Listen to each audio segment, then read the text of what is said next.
తండ్రి కుమార పరిశుద్ధాత్మని నామం పేరిట మిమ్మల్ని అందరికీ కూడా ప్రాముఖ్యంగా యేసు ప్రభు యొక్క శిలువ మరణము, ఆయన పునరుత్థానమును గురించినటువంటి సత్యములు లేకపోతే వాస్తవాలు మరియు అపోహలు అనే ఈ చక్కటి ప్రోగ్రాంలకి మిమ్మల్ని ఆహ్వానిస్తున్నాను. మరొకసారి సుదర్శన్ గారు చెప్పిన అన్ని మాటలను ఒకవేళ మనం సారాంశంగా తీసుకుంటే ఒక 4 మాటల్లో మనం వాటిని చెప్పుకోవచ్చు. మొదటిది, దేవుని లేఖనములో ధర్మశాస్త్రము యేసు ప్రభువు యొక్క మరణ పునరుత్థానములను గురించి ఆయన పుట్టక మునుపు 2000కు పైగా సంవత్సరాల నుంచి కూడా ఒక వర్తమాన రూపంలో, ఒక ప్రవచన రూపంలో మన ముందుకు తీసుకొని వచ్చింది అన్న విషయాన్ని మనకు సహోదరుడు తెలిపాడు. రెండవదిగా, ధర్మశాస్త్రము అంటే తౌరాత్ అంటారు హెబ్రీయులు, మన ముస్లిం సహోదరులు కూడా తౌరాత్ అని పిలుస్తారు. అలాగే జబూరు గ్రంథం గురించి వ్యాఖ్యానించారు. జబూరు గ్రంథాన్ని దావీదు వ్రాసినటువంటి కీర్తనల గ్రంథంగా గుర్తించే అవకాశం ఉంది. ఆ తరువాత ప్రవక్తల గ్రంథాలు, ఆ తర్వాత ఇంజీల్ లేకపోతే ఇవాంజలియో లేకపోతే గాస్పుల్స్, దాన్ని మనం తెలుగులో సువార్త అని అంటాం. ఆ సువార్తల నుంచి కూడా యేసు ప్రభువు యొక్క మరణ పునరుత్థానాలను ప్రకటించడం జరిగింది. నిజానికి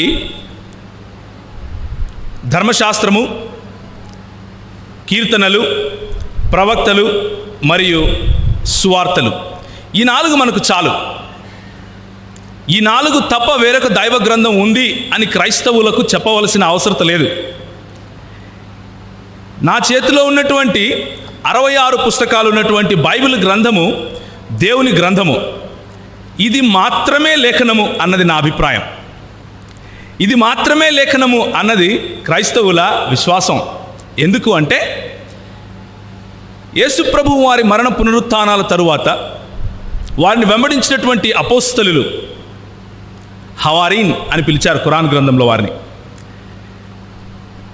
వారు ఏ గ్రంథాలనైతే ధృవీకరించి ఇవి మీరు నడవవలసినటువంటి త్రోవా అని చెప్పారో వాటిని మాత్రమే క్రైస్తవులు లేకపోతే విశ్వాసులు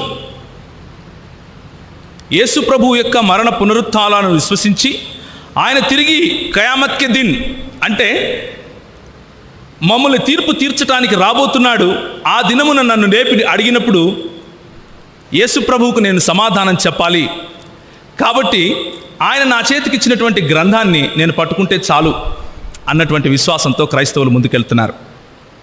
అయితే యేసు ప్రభువు యొక్క మరణ పునరుత్థానాల గురించి నేను మూడే విషయాలు నేను మీకు చెప్పి ముగిస్తాను. నాకు తెలుసు మీ భోజనానికి నిద్రకు నడుమ నేను నిలబడుకున్నానే, right? I'm very well aware that I'm between your food and sleep, so I will not take too much of your time. మీ సమయాన్ని ఎక్కువగా తీసుకోను. అయితే క్రైస్తవ దృక్పథాన్ని, క్రైస్తవుల ఆలోచన వైఖరిని అర్థం చేసుకోవటానికి మన ముస్లిం సహోదరులు కూడా ఎంతగానో ఆశ చూపించి వచ్చారు. కాబట్టి ప్రభు పేరట మీ అందరికీ కూడా అస్సలాము అలైకుం వరహమతుల్ మసీహి వబరకాతు. యేసు ప్రభు యొక్క కారుణ్యము, కృపా కటాక్షములు మీ పైన ఉండునుగాక అని నేను యేసు ప్రభువుకు ప్రార్థన చేస్తున్నాను. మీకు ఆయన ఇచ్చే శాంతి, సలాం మీకు లభించునుగాక అని నేను ప్రార్థన చేస్తున్నాను. ఎందుకు అంటే, యేసు ప్రభు వారు మరణం నుంచి పునరుత్థానుడైన తర్వాత ఒక మాట అన్నారు, షలామ్ లేక్ అన్నారు. అది హెబ్రీ పదం లేకపోతే అరమాయిక్ పదం. అదే మాటను తరువాత 600 సంవత్సరాల తర్వాత వచ్చినటువంటి ఇస్లామీ సముదాయం తీసుకుని అస్సలాము అలైకుం అని చెప్పారు. దానికి అర్థం కూడా సమాధానము మీకు చెందునుగాక. యేసు ప్రభు వారు మాత్రమే ఆ మాట నిజంగా పలుకగలరు. ఎందుకు అంటే, ఆయన ఏం చెప్పారు అంటే, నేను సమాధానాన్ని, లోకములో ఉన్న సమాధానాన్ని కాదు, నా సమాధానాన్ని నేను మీకు ఇచ్చి వెళ్తున్నాను అని ఆయన చెప్పారు. కాబట్టి హల్లెలూయా. కాబట్టి యేసు ప్రభువు ఇచ్చే సమాధానాన్ని మీకు కలగాలి అని నేను మనస్ఫూర్తిగా కోరుకుంటున్నాను. ఆ విధంగా అపోస్తలుల కార్యములు 2వ అధ్యాయము, ఒకవేళ మీ దగ్గర బైబిల్స్ ఉంటే ఓపెన్ చేసి చూడండి. అపోస్తలుల కార్యములు 2వ అధ్యాయము 15వ వచనం ఎవరైనా గట్టిగా చదివితే చక్కటి మాట అపోస్తలుల కార్యములు 2వ అధ్యాయం 15వ వచనములో, అదే 2వ అధ్యాయం 18వ వచనంలో మనకు కనిపిస్తుంది. ఎవరైనా చదువుతారా? మీరు ఊహించినట్లు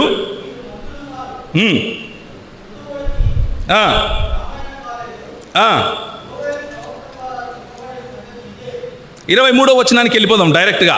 ఇక్కడ ఏం జరుగుతుంది అంటే, నేను ఎందుకు ఆ వచనం చదవమని చెప్పాను అంటే, సందర్భాన్ని అర్థం చేసుకోవాలి అని చెప్పి. యేసు ప్రభువు మరణించాడు.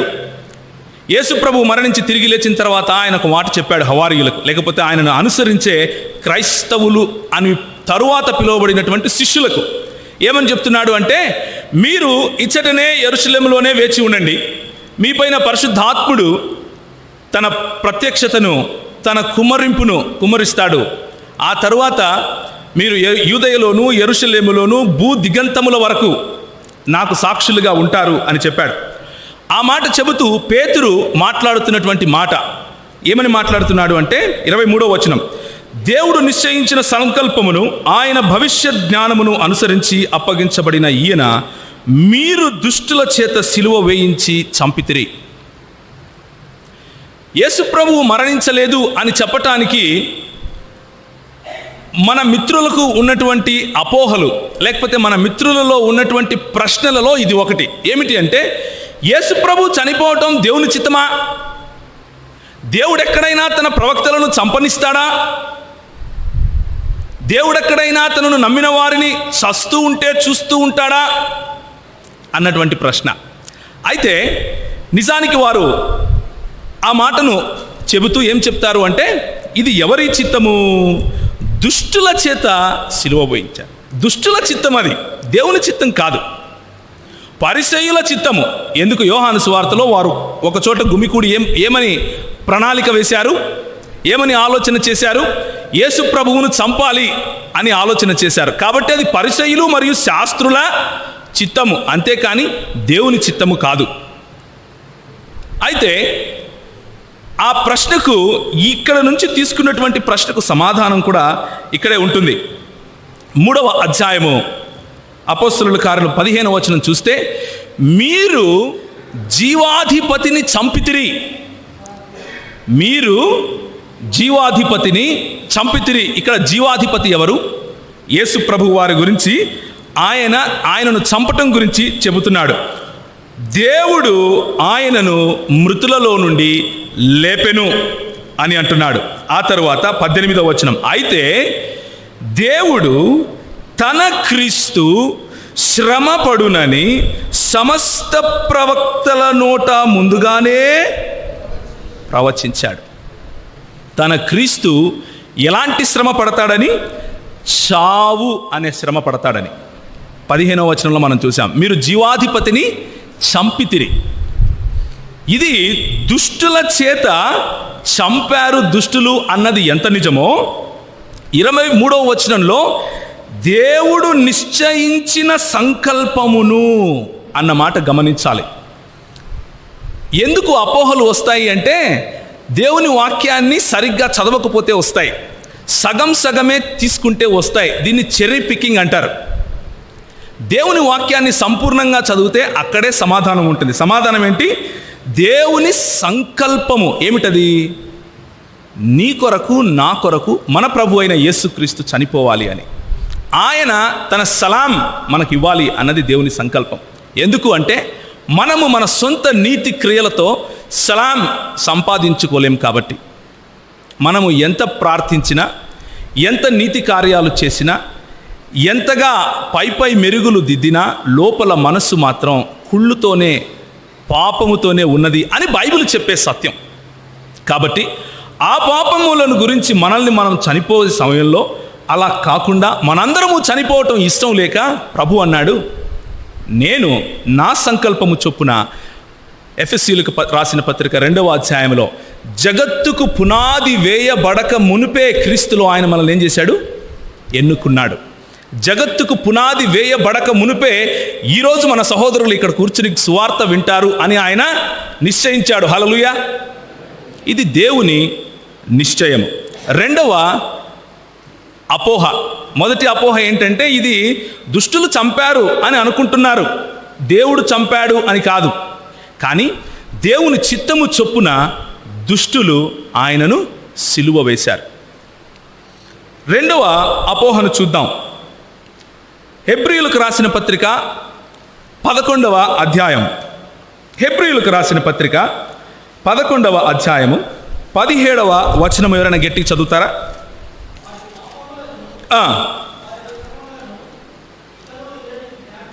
అబ్రహాము శోధింపబడి అన్న దగ్గర చదవాలి బ్రదర్. 11వ అధ్యాయం 17వ వచనం. అబ్రహాము శోధింపబడి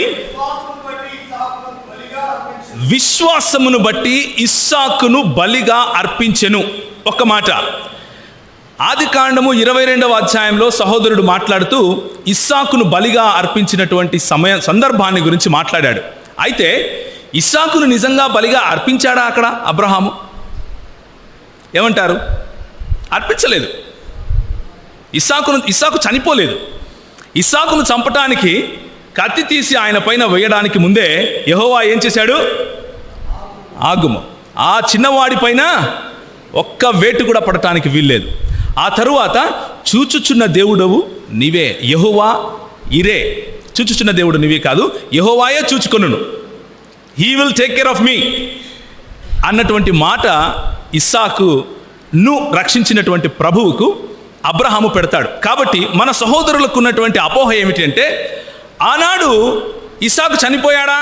చనిపోలేదు. అలాగే ఎవడు ఆ వాగ్దానములను సంతోషముతో అంగీకరించెనో అని ఎవడు చెప్పబడెనో ఆ అబ్రహాము మృతులను సైతము లేపుటకు దేవుని శక్తిమంతుడని ఎంచినవాడై తన ఏకకుమారుని అర్పించిన ఉపమాన రీతిగా అతనిని మృతులలో నుండి మరలా పొందెను.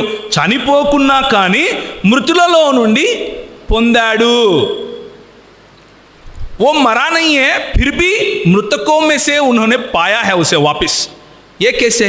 అలాగే యేసు ప్రభువు కూడా చనిపోకుండా కూడా ఆయనను దేవుడు కాపాడుకున్నాడు అన్నది ఒక అపోహ.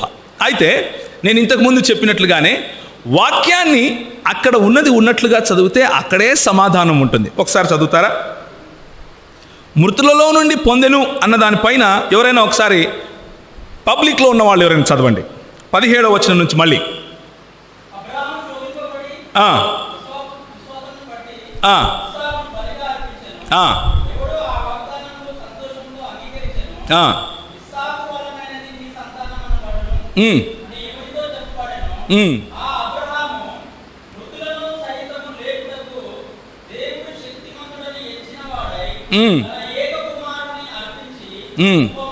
ఉపమాన, మళ్ళీ చదవండి. ఉపమాన రూపముగా అంటే అర్థం ఏమిటి? ఏంటి అర్థం? లైక్ ఎన్ ఎగ్జాంపుల్, ఒక ఉపమానం. అది ఆ మాటను మిస్ చేస్తే ఏమవుతుంది? చనిపోలేదు కానీ బ్రతికే ఉన్నాడు అన్న కంక్లూషన్ వస్తుంది. దేవుని వాక్యం ఏం చెబుతుంది? ఉపమాన రీతిగా ఆయన వెనక్కిపోయి. ఎవరు ఉపమానము? యేసు ప్రభు ఉపమానం. ఏంటా ఉపమానము? 1 కొరింథీయులకు రాసిన పత్రిక 15వ అధ్యాయము 12వ వచనము. కొరింథీయులకు రాసినటువంటి మొదటి పత్రిక 15వ అధ్యాయం 12వ వచనం. క్రీస్తు మృతులలో నుండి లేపబడి, ఉపమాన రీతిగా లేపబడున్నాడా? ఏమంటారు? క్రీస్తు మృతులలో నుండి ఉపమాన రీతిగా లేపబడ్డా? అపోహ అన్నది వాక్యాన్ని సరిగ్గా చదవకపోతే వస్తుంది. లేఖనములను ఎరుగకయు దేవుని శక్తిని ఎరుగకయు వారు పొరబడుచున్నారు. ఎవరు? అపోహలు కలిగిన వారు లేఖనాలను ఎరుగక పొరపడుచున్నారు. దయచేసి ప్రేమపూర్వకంగా నేను సహోదరులను సహోదరులందరినీ ఆహ్వానిస్తున్నాను. లేఖనాలను చదవండి. లేఖనాలలో సత్యము పటాపంచలు అవుతుంది. ఇక 3వ అపోహ వైపుకు నేను వెళ్తాను. అదేంటంటే, నేను దాదాపు ఒక 10 రాసుకొని వచ్చాను. సమయం లేదు కాబట్టి 5 మాత్రమే చెప్తాను. యోహాను సువార్త 12వ అధ్యాయం 34వ వచనంలో యేసు ప్రభువు దగ్గరికి ప్రజలు వచ్చి ఈ విధంగా అంటున్నారు. ఏమని అంటున్నారు అంటే, క్రీస్తు ఎల్లప్పుడూ ఉండునని మేము ధర్మశాస్త్రములో చెప్పుట వింటిమి కదా అంటున్నారు. చదువుతారు ఎప్పుడైనా? చదవండి. క్రీస్తు ఎల్లప్పుడూ ఉండునని ధర్మశాస్త్రము చెప్పుట వింటిమి అని. సో ఇప్పుడు అపోహ ఏంటంటే క్రీస్తు ఎల్లప్పుడూ ఉంటే ఎలా చనిపోతాడు? అవునా? అగర్ ఓ హమేషా జిందా రహేగా తో మరా కైసే? ఇది క్వశ్చన్, ఇది అపోహ. మళ్ళీ సమయము లేకపోతే అక్కడ ఉన్నటువంటి సందర్భాన్ని అర్థం చేసుకోకుండా లేఖనం చదివితే ఇలాంటి సమస్యలే వస్తాయి. దానిపైన ఒక్క వచనం చదవండి, దానిపైనే ఎక్కువ దూరం వద్దు. తాను ఏ విధముగా మరణము పొందవలసి ఉండెనో అది సూచించుచు. ఎవరు ఇక్కడ సూచన? ఆయన మరణమును గురించి యేసుప్రభు సూచిస్తూ చెప్తున్నాడు. ఏమని చెప్తున్నాడు? ఆయన ఈ మాటలు చెప్పాడు. దానిపైన ఏ మాటలైతే చెబుతూ వస్తున్నాడో క్రీస్తు, ఆయన ఏం చెప్తున్నాడంటే నేను చనిపోవాలి అని మీరు అర్థం చేసుకోవాలి నాయనా అని చెప్తున్నాడు. కానీ అక్కడున్న ప్రజలు ఏమనుకుంటున్నారు? క్రీస్తు ఎల్లప్పుడూ ఉంటాడు అని మేము విన్నామే. సో ఇప్పుడు సరిగ్గా లేఖనాలు అర్థం కానిది యేసుప్రభువుకా వినేవాళ్ళగా? అది ఎవరంటున్నారు? జనసమూహం అంటున్నారు. జనసమూహానికి లేఖనాలు అర్థం కాక ఆ మాటలు మాట్లాడుతుంటే యేసుప్రభు వారిని ఏం చేస్తున్నాడు? సరి చేస్తున్నాడు. క్రీస్తు మరణము అయి తీరాలి అని యేసుప్రభువే తన నోటితో చెప్తున్నాడు. 3వ అపోహ ముగిసింది. 4వ అపోహ చాలా ప్రాముఖ్యమైన అపోహ ఇది. ఎందుకు అంటే ఈ ప్రాముఖ్యమైన అపోహలోనే చాలామంది గలిబిలికి గురయ్యే ప్రయత్నం ఉంది. అదేమిటి అంటే బైబిల్ గ్రంథంలో నుంచి ఒకసారి తీయండి. మత్తయి సువార్త 12వ అధ్యాయము 39 నుంచి 40 వరకు. ఈ జనరేషన్ దుష్టులైనటువంటి వీళ్ళు నన్ను ఒక సూచక క్రియను అడుగుతున్నారు. ఉపమాన రీతిగా నన్ను కొన్ని ఒక సూచన చెప్పమని చెప్తున్నారు. అయితే యోనా సూచన తప్ప వీరికి ఒకసారి చదువుతారా? చదవండి. వ్యభిచారులైన చెడ్డ తరము వారు సూచక క్రియలను అడుగుతున్నారు. ప్రవక్త అయిన యోనాను గూర్చిన సూచక క్రియయే కానీ మరి ఏ సూచక క్రియ కూడా వారికి అనుగ్రహింపబడదు. ఈ సూచక క్రియకు ఉన్నటువంటి నిజమైనటువంటి అర్థము తర్వాత మాట్లాడదాం. అయితే యేసుప్రభు వారు తర్వాత చెబుతూ ఏమంటున్నారంటే ప్రవక్త అయిన యోనా ఏ విధముగా చేప కడుపులో 3 రాత్రులు 3 పగళ్ళు ఉన్నాడో అదేవిధంగా మనుష్య కుమారుడు భూగర్భములో 3 రాత్రులు 3 పగళ్ళు ఉంటాడు అన్నది మాట. అక్కడ చెప్పినటువంటి సూచన. ఈ సూచనను మన సహోదరులు తీసుకుని, ఆదామునందరి సహోదరులు ఏం మాట్లాడుతూ ఉంటారు అంటే యేసు ప్రభువు చనిపోయాడని ఎలా చెప్పగలవు? యోనా చనిపోయాడా చేప కడుపులో? ఏమంటారు? యోనా చనిపోయాడా? చూసారా? యేసు ప్రభు చనిపోలేదు. అయితే ఇప్పుడు జాగ్రత్తగా వినండి. ఏంటంటే యోనా చనిపోలేదు అని చెప్పటానికి బైబిల్లో రుజువు లేదు. ఒకసారి యోనా గ్రంథం తీయండి. యోనా గ్రంథము 2వ అధ్యాయము 2వ వచనము. 2వ వచనం. నేను ఉపద్రవములో ఉండి యెహోవాకు మనవి చేయగా, అంటే యోనా ప్రార్థన చేస్తున్నాడు అంటే బ్రతికే ఉన్నాడు కదా అన్నది ప్రశ్న. రైట్? అక్కడి వరకే ఆగిపోతే అదే ప్రశ్న ఉంటుంది. దాని తర్వాత చదవండి. ఆయన నాకు ప్రత్యుత్తరం ఇచ్చెను, పాతాళ గర్భములో నుండి నేను కేకలు వేయగా. పాతాళ గర్భానికి ఎవరు వెళ్తారండి? వాక్యాన్ని మనకిష్టం వచ్చినట్లు కట్ చేస్తే అదే అర్థమవుతుంది. వాక్యం చెప్పినట్లుగా తీసుకుంటే స్పష్టంగా అర్థమవుతుంది. పాతాళ గర్భంలోకి ఎవరు వెళ్తారు? అక్కడ వాడబడిన హిబ్రూ పదం ఏంటంటే షియోల్.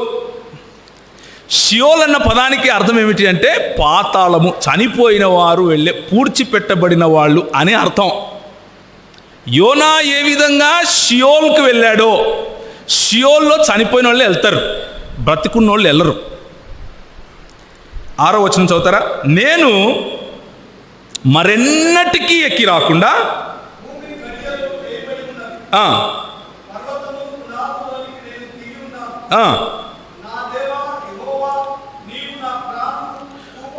కూపములో నుండి, కూపము అన్నప్పుడు కూడా వాడబడిన పదం షియోల్.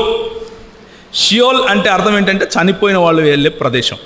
ఇప్పుడు సమస్య ఏంటంటే, అయితే మృతులు ప్రార్థిస్తారా? అదే కదా సమస్య. అవును, యేసు ప్రభు ప్రార్థిస్తారని చెప్పాడు. హేబేలు రక్తం ఏం చేస్తూ ఉంది? అదేంటి, ప్రార్థించకూడదు కదా? బైబిల్ దృక్పథం తెలియని వారికి ఉన్న కన్ఫ్యూజన్ అది, భ్రమకు గురి చేయబడిన వారి సమస్య అది. లేఖనాలు చదివిన వారికి సమస్య ఉందా? హేబేలు రక్తం ఏం చేస్తూ ఉంది? మొర పెడుతూ ఉంది. యేసుప్రభు వారు ఒక చక్కటి మాట చెప్పారు. అబ్రహాముకు ఉన్నటువంటి 2 కుమారులు. అబ్రహాము రొమ్మున ఆనుకున్నవాడు, బాగా అన్ని అనుభవించి పరలోకానికి వెళ్తాను అనుకుని నరకంలో నుంచి ఏం చేస్తున్నాడు? కేకలు వేసి ప్రార్థిస్తున్నాడు. అయ్యా, నువ్వు చిటికినేలు పెట్టి కొంచెం ఒక నీళ్లు, ఒక చుక్క, దీన్ని ఏమంటారు? ప్రార్థన అనక.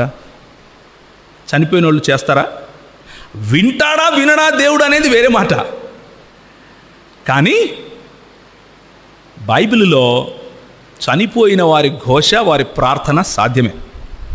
కాబట్టి ఈ విషయం మొట్టమొదటిగా అర్థం చేసుకోవాల్సింది ఏంటంటే, యేసు ప్రభు వారు ఇక్కడ చెప్పినటువంటి ఉపమానానికి ప్రాముఖ్యమైనటువంటి అంశము 3 రాత్రులు 3 పగళ్ళు అంతే.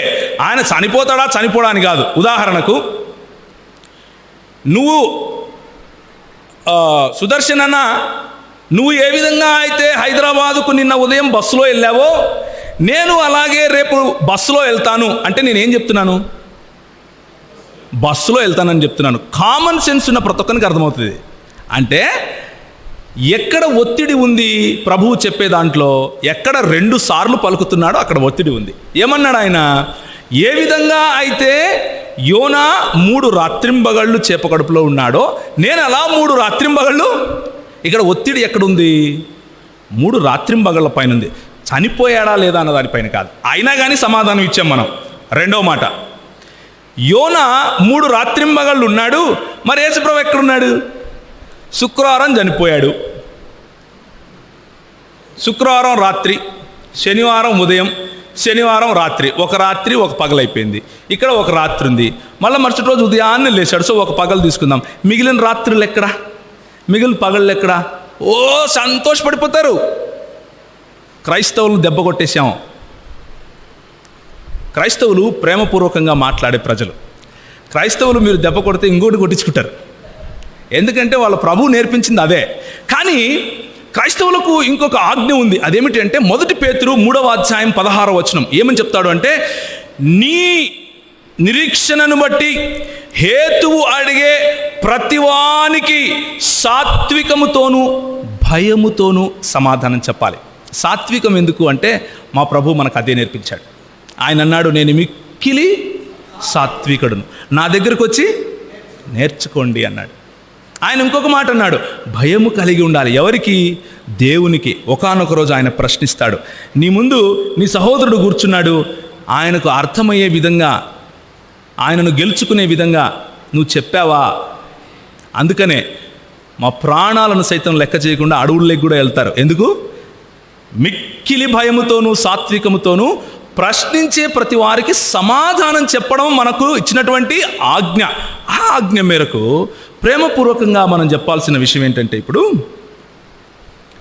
3 రాత్రింబగళ్ళు అంటే ఉదాహరణకు చూడండి. ఒకవేళ నా పుట్టినరోజు డిసెంబర్ 30 తారీఖు, నిజంగానే డిసెంబర్ 30 తారీఖే నా పుట్టినరోజు. నేను ఒకవేళ డిసెంబర్ 31 రాత్రి 12 గంటలకు పుట్టుంటే నా అడ్రస్ ఏంటి? నా డేట్ ఆఫ్ బర్త్ ఏంటి?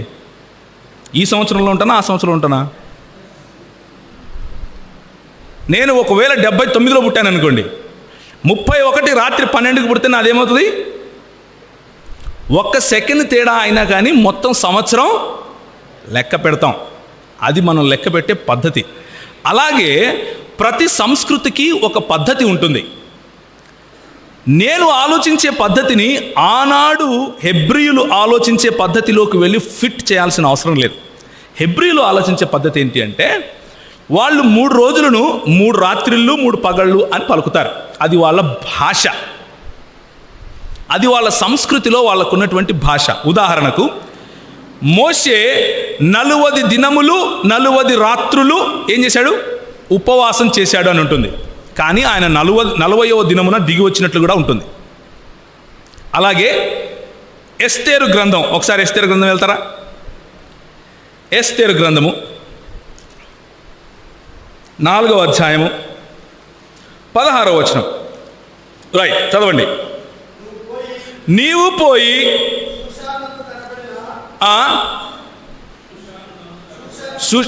చదవండి. యూదులందరినీ సమాధి మందిరమునకు సమకూర్చి నా నిమిత్తము ఉపవాసం ఉండి 3 దినముల అన్నపానము చేయకుండా ఉండండి. 3 దినాలు అంటే ఏంటి? ఉదాహరణకు ఆదివారం మొదలు పెట్టారనుకోండి, ఆదివారం అంతా ఒక పగలు ఒక రాత్రి, సోమవారం అంతా ఒక పగలు ఒక రాత్రి, మంగళవారం అంతా ఒక పగలు ఒక రాత్రి, తరువాత 4వ దినము వచ్చినప్పుడు 3 దినాలు అయిపోయినట్లు. అంతేనా మనకు అర్థమయ్యేది? కానీ ఆమె ఏం చేసిందో చూడండి. నెక్స్ట్ అధ్యాయం మొదటి వచనం. 3వ దినమందు, అదేంటి? 3 దినములు నేను ఉపవాసం చేస్తాను అని చెప్పి ఆజ్ఞాపించి, లేకపోతే తన చెలికత్తెలతోనూ సహోదరులతోనూ చెప్పిన ఎస్తేర్ ఏమంటుందంటే, 3వ దినము రాజు దగ్గరికి వెళ్ళింది. ఇది హెబ్రీయుల ఆలోచన పద్ధతి. హెబ్రీయులు ఇలాగే ఆలోచిస్తారు. వారికి 3 రాత్రులు 3 పగళ్ళు అన్నా 3 దినములు అన్నా ఒకటే. అయితే 3 దినములు అన్నప్పటికీ 3వ దినము కూడా, 3వ దినములోని ఒక గడియ కూడా వాళ్లకు ఆ దినమంతటి కిందికి లెక్కే. ఉదాహరణకు యేసు ప్రభువు వారు చనిపోయిన తర్వాత ఆయనను కబర్, లేకపోతే ఆయనను ఎక్కడ పెట్టమన్నాడు? సమాధిలో పెట్టిన తర్వాత వీళ్ళు వచ్చి అడుగుతున్నారు పిలాతుకు, అక్కడ లేకపోతే అక్కడ ఉన్నటువంటి అధికారికి కంప్లైంట్ చేస్తున్నారు. ఏమనంటే చూడండి, మత్తయి సువార్త 27వ అధ్యాయం 63 నుంచి 64 వరకు. నేను వెంటనే ఒక 10 నిమిషాల్లో ముగిస్తాను. ఇది ఆఖరి ఎక్స్ప్లెనేషన్ అనుకోండి. ఆ తర్వాత ఖురాన్ గ్రంథం నుంచి కొన్ని విషయాలు మాట్లాడి ముగిస్తాను. చెప్పండి. మత్తయి సువార్త 27, 63, 64. అయ్యా, ఆ వంచకుడు అని యేసు ప్రభువు గురించి యూదుల యొక్క అధికారులు, మతాధికారులు మాట్లాడుతున్నారు. ఆ వంచకుడు సజీవుడై ఉన్నప్పుడు 3 దినములు అయిన తరువాత నేను లేచెదనని చెప్పాడు. 3 దినములు అయిన తరువాత వాళ్ళకి ఎలా అర్థమైంది? 3 రాత్రులు 3 పగళ్ళు అంటే 3 దినములు అయిన తరువాత. చదవండి. లేచెదనని చెప్పాడు కాబట్టి 3వ దినం వరకు అంటున్నాడు. 3 దినములు అయిన తర్వాత అంటే ఎన్నో దినం వరకు పెట్టాలి? 4వ దినం వరకు పెట్టాలి. కానీ వాళ్ళు అడిగేది ఏంటి? 3వ దినం వరకు పెడితే కాపలా చాలు. కాబట్టి హెబ్రీయుల ఆలోచన పద్ధతి, యూదుల ఆలోచన పద్ధతి 3 దినములు అన్నా 3 పగళ్ళు 3 రాత్రులు అన్నా ఒకటే. కాబట్టి యేసు ప్రభు శుక్రవారము చనిపోయినప్పటికీ యూదుల యొక్క దినము సాయంత్రం మొదలవుతుంది. ఏ విధంగా అయితే ఈరోజు ఉన్నటువంటి అన్ని సెమెటిక్ లాంగ్వేజెస్ వాడే, లేకపోతే అన్ని చంద్రుణ్ణి ఆధారంగా చేసుకుని క్యాలెండర్ రాసుకునే ప్రతి ఒక్క సంస్కృతిలోనూ దినము ఎప్పుడూ సాయంత్రమే మొదలవుతుంది. పొద్దుగూక ముందు యేసు ప్రభువు దాదాపు 3 గంటల సమయంలో ఆయనను సిలువ వేస్తే హెబ్రీయుల లెక్కలో అది ఒక దినము ఒక రాత్రి. తరువాత శనివారము ఆ రాత్రంతా ఆ పగలంతా ఒక దినము ఒక రాత్రి. ఇది హెబ్రీయుల లెక్క. ఆదివారము 1 గంట అయినా సరే అది వాళ్ళకేంటి? ఒక దినము ఒక రాత్రి. ఇది హెబ్రీయుల పద్ధతి. అదే విధంగానే బైబిల్లో 3 రాత్రులు 3 పగళ్ళు అన్న మాట వాడడం జరిగింది. కాబట్టి సంపూర్ణ అవగాహన లేకుండా అపోహలకు వెళ్ళటము అన్నది అంత మంచి పద్ధతి కాదు అన్నది నా అభిప్రాయం. ఆఖరి మాట అపోహ ఏమిటి అంటే, యేసు ప్రభు చనిపోయినప్పుడు యోహాను సువార్త 19వ అధ్యాయంలో మరి యేసు ప్రభువుని తీసుకొని వెళ్ళేటప్పుడు, యోహాను సువార్త 19 కాదు, వేరే విషయం గురించి మాట్లాడుతున్నాను, మార్కు సువార్తలో ఆయనను వెంబడించే వారందరూ అక్కడి నుంచి వెళ్ళిపోయారు అన్న మాట ఉంటుంది. అంటే ఐ విట్నెసెస్ లేరు. మార్కు సువార్త 14వ అధ్యాయం 49వ వచనం. మార్కు సువార్త 14వ అధ్యాయం 49వ వచనం.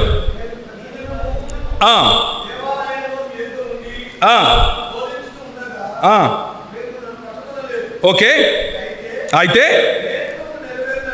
లేఖనములు నెరవేరినట్లు ఈలాగు జరుగుచున్నదని చెప్పెను. అప్పుడు వారందరూ ఆయనను విడిచి పారిపోయారు. అంటే అందరూ విడిచి పారిపోతే మరి ఎవరు రాశారు? అర్థమవుతుందా నేను చెప్పేది? అపోహ ఏమిటి అంటే, ఈ బైబిల్ గ్రంథంలో సొంతంగా కల్పితంగా రాసుకున్నారు. దానికి కారణం ఏమిటంటే, ఆయనను వెంబడించే వాళ్ళందరూ విడిచిపెట్టి వెళ్ళిపోయారు. ఎలా రాసుకున్నావు, ఎవరు చెప్పారు అన్న ప్రశ్న వస్తుంది. అయితే తిరిగి ఎలా ప్రశ్నించాలో నేను మీకు ఇప్పుడు చెప్తాను. దానికి ముందు సమాధానం చూడండి. ఎంతవరకు చదివాం మనం? మార్కు సువార్త 14వ అధ్యాయంలో 50వ వచనం వరకు చూశాం. ఇప్పుడు 54 చదవండి. పేతురు ప్రధాన యాజకుని ఇంటి ముంగిటి వరకు దూరము నుండి ఆయన వెంట పోయి బంట్రౌతులతో కూడా కూర్చుండి మంట యొద్ద చలి కాచుకొనుచుండెను. అందరూ వెళ్ళిపోయారు ఆ క్షణం. ఎందుకు? లేఖనము నెరవేరాలి. మళ్ళీ వెంబడిస్తూనే ఉన్నారు. దూరం నుంచో, పక్క నుంచో, అక్కడి నుంచో, ఇక్కడి నుంచో వెంబడిస్తూనే ఉన్నారు. యోహాను సువార్త 19వ అధ్యాయం, జాన్ చాప్టర్ 19. చక్కటి మాటలు ఇవి. మన విశ్వాసాన్ని కదిలించే మాటలు ఏవి మన ముందుకు ఉండకూడదు. ఇంకా 19వ అధ్యాయం. అటు తరువాత ఒక నిమిషం, 19వ అధ్యాయము 25వ వచనం. ఆయన తల్లియు ఆయన తల్లి సహోదరియు క్లోపా భార్య అయిన మరియయు మగ్దలేనే మరియయు యేసు సిలువ యొద్ద. వీళ్ళందరూ ఎవరు? యేసు అనుచరులు కాల? యేసు అనుచరులు వెళ్ళిపోయారు అన్న వెంటనే బాబా వెళ్ళిపోయారు బైబిల్ అంతా కట్టు కదా అని చెప్పటానికి వీలు లేదు. This is an I witness account. చూచిన వారు యేసు ప్రభు చనిపోయేటప్పుడు అక్కడే ఉన్నారు. వాళ్ళని చూస్తూ యేసు ప్రభు మాట్లాడుతున్నాడు. ఏమని మాట్లాడుతున్నాడు చూడండి. యేసు తన తల్లియు తాను ప్రేమించిన శిష్యుడును దగ్గర నిలుచుండట చూచి, అమ్మా ఇదిగో నీ కుమారుడు. And Jesus reinforces the relationship. ఆయన ఒకరికొకరు ఉండవలసినటువంటి సంబంధాన్ని, నిన్ను వలె నీ పొరుగు వాడిని ప్రేమించు అన్న సంబంధాన్ని చెబుతూ, నువ్వు ఈమెకు తల్లి కావాలి అంటే ఈయన నీ చనుబాలు తావాల్సిన అవసరం లేదు. కొన్ని సంస్కృతులు అలా చెబుతాయి, మీకు తెలుసో తెలీదో. ఒక స్త్రీకి ఒకడు కొడుకు కావాలి అంటే ఆమె చనుబాలు తాగాలి. అంతవరకు వాడిని డ్రైవర్గా కూడా పెట్టుకోరు. అలాంటి దేశాలు లేవంటారా? మన ప్రభు అంటాడు, ఇదిగో నీ కుమారుడు, ఇదిగో నీ తల్లి. And they accept it. ఎందుకు? నిన్ను వలే నీ పొరుగువాన్ని ప్రేమించు అన్నటువంటి మాట, ఒక్క మాట చాలు. కనుక ఐ విట్నెస్ అకౌంట్ లేదు అని చెప్పటానికి వీలు లేదు. ఇప్పుడు ఎందుకని ఇన్ని అపోహలు వస్తున్నాయి? కారణం ఏంటి అంటే, యేసు ప్రభువు వారి మరణ పునరుత్థానాల తరువాత ఖురాన్ అనే గ్రంథము అవతరించింది అని చెబుతూ అరేబియా దేశంలో ఒకానొక ముహమ్మద్ అనే ఒక ప్రవక్త గారు వచ్చి, ఆయన తను ప్రవక్తగా ఆయనంతకు ఆయన గుర్తించుకున్నారు.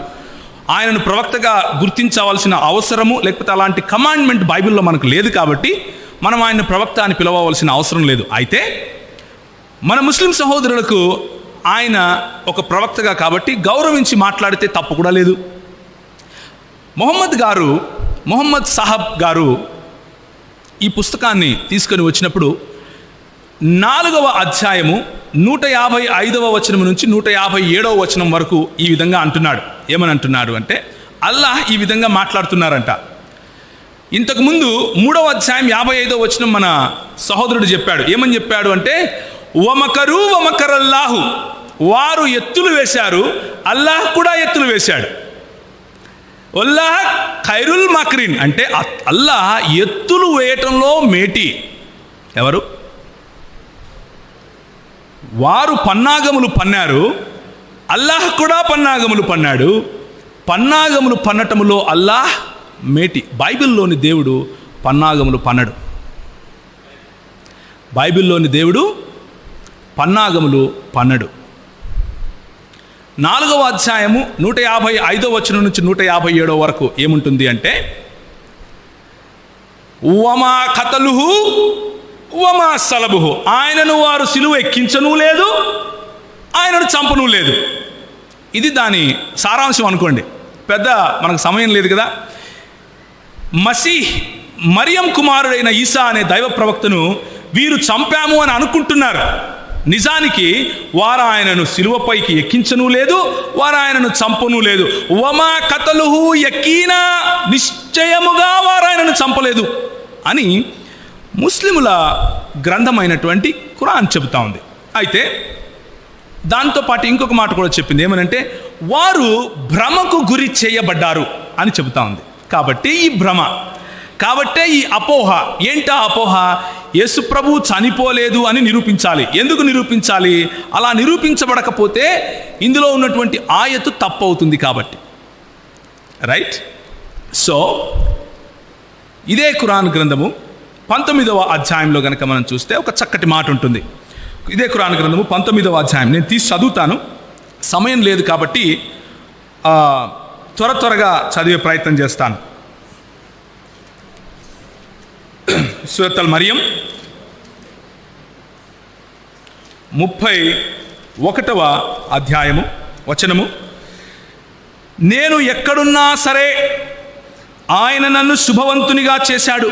ఇది ఎవరు మాట్లాడుతున్నారు అంటే, ఈసా లేకపోతే యేసు అనే చిన్న బాలుడు తన ఊయలలో నుండి మాట్లాడుతున్నాడు. నేను అల్లా దాసుని, ఆయన నాకు గ్రంథాన్ని ఇచ్చాడు, నన్ను ప్రవక్తగా నియమించాడు. నేను ఎక్కడున్నా సరే ఆయన నన్ను శుభవంతునిగా చేశాడు. నేను జీవించి ఉన్నంత కాలము నమాజును జకాతును పాటించు అని ఆజ్ఞాపించాడు. నేను పుట్టిన రోజున, నేను మరణించే రోజున, బ్రతికింపబడి లేపే రోజున నాకు శాంతి కలుగుతుంది అని అన్నాడు. ఇదే ఖురాన్ గ్రంథము 3వ అధ్యాయంలో ది అపాసిల్స్ డైడ్ అని ఉంటుంది. అంటే ప్రవక్తలు, ఇంతకు ముందు వచ్చినటువంటి ప్రవక్తలు చనిపోయారు అన్న మాట ఉంటుంది. యేసు ప్రభువును ప్రవక్తగా గుర్తిస్తున్నటువంటి ఖురాన్ ఆయన చనిపోయాడు అని 3వ అధ్యాయంలో ధృవీకరిస్తూ ఉంది. యేసు ప్రభువును ప్రవక్తగా గుర్తిస్తున్నటువంటి ఖురాన్ 19వ అధ్యాయంలో ఆయనకు మరణము అనే దినము ఉంది అని ధృవీకరిస్తూ ఉంది. అయితే ఇస్లామీ సహోదరులు ఈ విధంగా అనవచ్చు. ఏమని అంటే, అయ్యా అలా కాదు, మీరు తప్పుగా అర్థం చేసుకుంటున్నారు. ఆయన పుట్టారు, ఆయనను అల్లాహ్ పైకి తీసేసుకున్నారు, ఆయన తిరిగి వచ్చినప్పుడు ఇస్లామును స్థాపించిన తరువాత చనిపోతారు అని అనవచ్చు. ఒకసారి ఇదే 3వ అధ్యాయము 16 నుంచి 21 వరకు ఉన్నటువంటి వచనాలు. ఇది యేసు ప్రభు గురించి మాట్లాడటం లేదు, బాప్తిసమిచ్చి యోహాను గురించి మాట్లాడుతూ ఉంది. ఇక్కడ ఏముందంటే, మేము అతనితో అన్నాం, 15వ వచనం, పరిశుద్ధతను అనుగ్రహించాము. ఎవరికి? యహ్యా లేకపోతే బాప్తిసమిచ్చి యోహానుకు. అతను ఎక్కువ భయభక్తులు కలవాడు, తల్లిదండ్రుల హక్కులను గుర్తించినవాడు, అతను దౌర్జన్యపరుడు కాడు, అవిధేయుడు కాడు. అతని పుట్టిన రోజున, అతడు మరణించే రోజున, అతనిని బ్రతికించి లేపే రోజున అతనిపై శాంతి కలుగునుగాక అంటున్నాడు. ఏ మాటలైతే యేసు ప్రభువుకు ఉపయోగించారో అదే మాటలు బాప్తిసమిచ్చి యోహానుకు కూడా ఉపయోగించారు. బాప్తిసమిచ్చి యోహాను చనిపోయాడా? చనిపోయాడు. యేసు చనిపోయాడా? చనిపోలేదు. ఎందుకు? బాప్తిసమిచ్చి యోహాను పుట్టాడా? పుట్టాడు. యేసు పుట్టాడా? పుట్టాడు. బాప్తిసమిచ్చి యోహాను చనిపోయాడా? చనిపోయాడు. యేసు చనిపోయాడా? చనిపోలేదు. ఎందుకు? దీన్ని ఏమంటాము అంటే అవగాహన లేని ఆలోచన అని అంటాం. మనం లేఖనాలను సరిగ్గా చదవాలి. అయితే ఖురాన్ ప్రకారం మనకు అర్థమైంది ఏంటంటే, ఇంతవరకు ఖురాను ప్రవక్తలు చనిపోయారు అని చెబుతా ఉంది.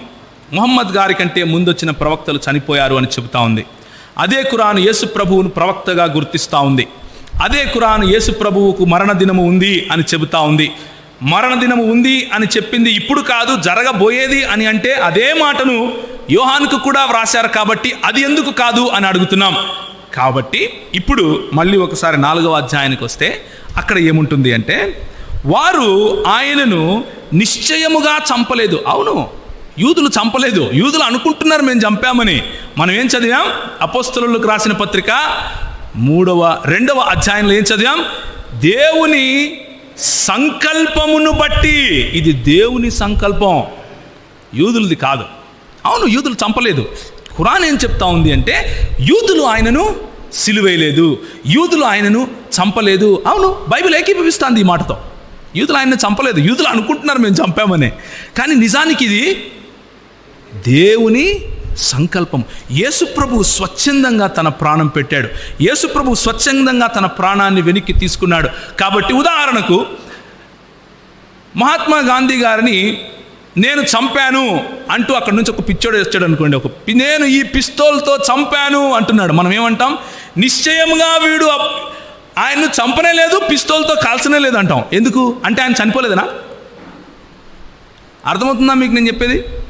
మన మధ్యలోకి ఒక పిచ్చోడు వచ్చి ఒక పిస్తోల్ చూపించి నేను మహాత్మా గాంధీని చంపాను అని అన్నాడు అనుకోండి, మనం ఏమంటాం? నిశ్చయముగా వీడు ఆయనను చంపను లేదు, పిస్తోల్తో కాల్చను లేదు అంటాం. అదే అంటున్నాడు అల్లా ఇక్కడ. నిశ్చయముగా వారు ఆయనను సిలువెక్కించను లేదు, చంపను లేదు. ఎందుకు అంటే అది నా సంకల్పం బట్టి జరిగింది అని చెప్తున్నాడు. అని ఎందుకు అర్థం చేసుకోకూడదు? బైబిల్ దగ్గరికి వస్తే అలాగే అర్థం చేసుకోవాలి. బైబిల్ ఇచ్చే సారాంశము అది. అయితే మనం ఆ విధంగా ఖురాన్ను చదవాల్సిన అధికారం మనకు లేదు. ఎందుకు అంటే దాని తరువాత వచనము ఏముంది అంటే, వారు భ్రమకు గురి చేయబడ్డారు, ఈ విషయం గురించి అభిప్రాయ భేదం వ్యక్తం చేసిన వారు కూడా సందేహానికి లోనయ్యారు అని అంటా ఉంది. అంటే ఎవరో ఇక్కడ భ్రమకు గురి చేయబడ్డారు. మసీహ్ మరియమును మేము చంపాము అని యూదులు అంటున్నారు అన్నట్లుగా ఖురాన్లో ఉంది. ఏనాడైనా యూదులు యేసును మసీహ్గా స్వీకరించారా? లేదు. యూదా మతాన్ని అనుసరించేవాడు యేసును మసీహ్గా స్వీకరించడానికి వీలే లేదు. కాబట్టి యూదులలో ఏమైనా భ్రమ ఉందా? ఏమీ లేదు. ఏనాడైనా క్రైస్తవులు యేసుప్రభు చనిపోలేదు అన్న వాదన చేశారా? లేదు. క్రైస్తవుల్లోనూ అభిప్రాయ భేదం లేదు.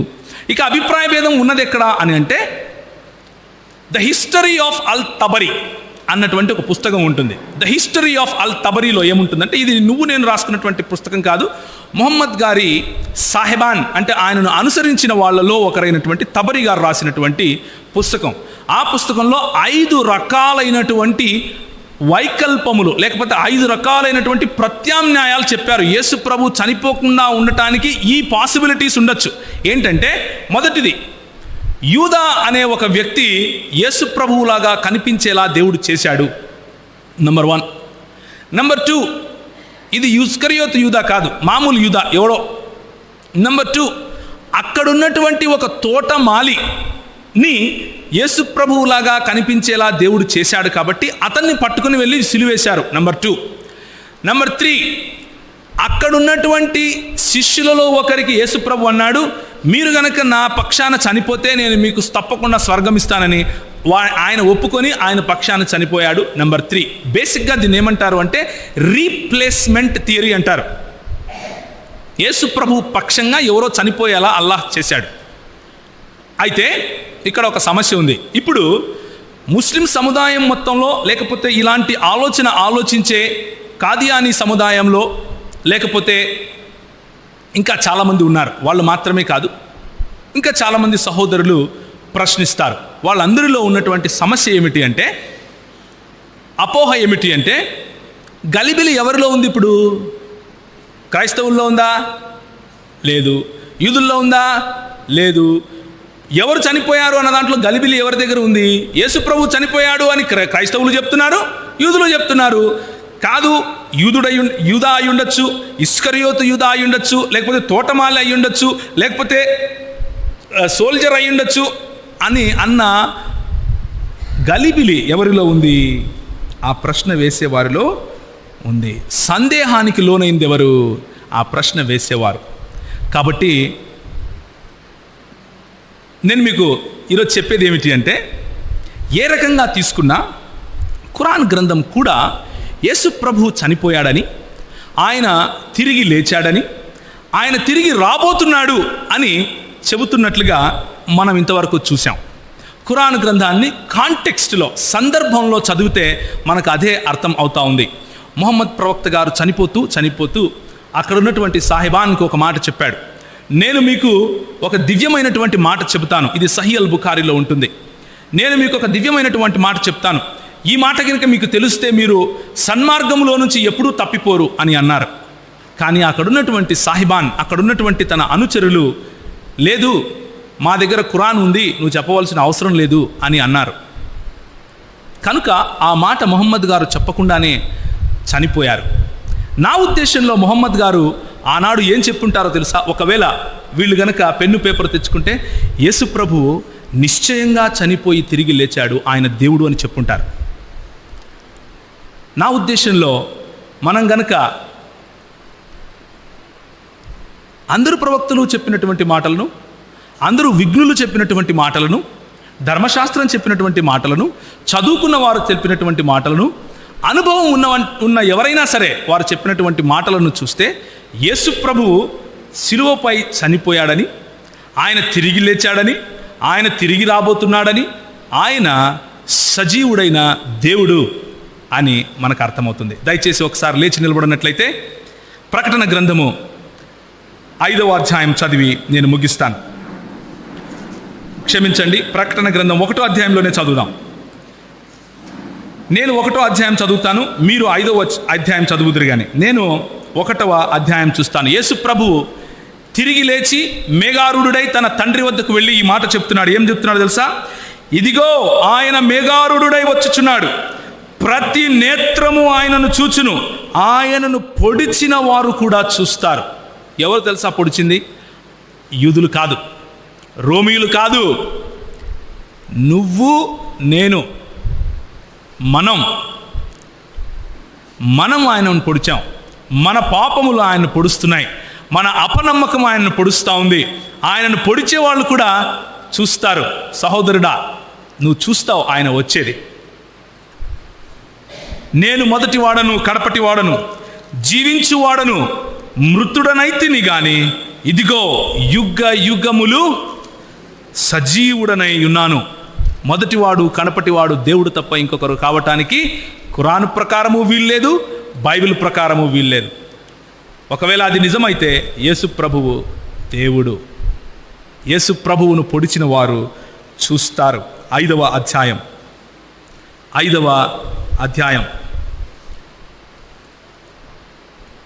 11 నుంచి 14 వరకు అందరము కలిసి చదివి ప్రార్థనతో ముగిద్దాం. 5వ అధ్యాయం 11వ వచనం నుంచి 14వ వచనం వరకు. మరియు నేను చూడగా సింహాసనమును, జీవులను, పెద్దలను ఆవరించున్న అనేక దూతల స్వరము వినబడెను. వారి లెక్క కోట్ల కొలదిగా ఉండెను. వారు వధింపబడిన గొర్రె పిల్ల శక్తియు, ఐశ్వర్యమును, జ్ఞానమును, బలమును, ఘనతయు, మహిమయు, స్తోత్రమును పొందనర్హుడని గొప్ప స్వరముతో చెప్పుచుండిరి. అంతటా పరలోకమందును, భూలోకమందును, భూమి క్రిందను, సముద్రములోనూ ఉన్న ప్రతి సృష్టము అనగా వాటిలో ఉన్న సర్వమును సింహాసనాసీనుడై ఉన్నవానికి, గొర్రె పిల్లకును యుగ యుగములకు స్తోత్రము కలుగునుగాక అని చెప్పుట వింటిని. ఆ 4 జీవులు ఆమెన్ అని చెప్పగా పెద్దలు సాగిలపడి నమస్కారము చేసిరి. తలలు వంచుకుంటే ప్రార్థన చేసుకుందాం.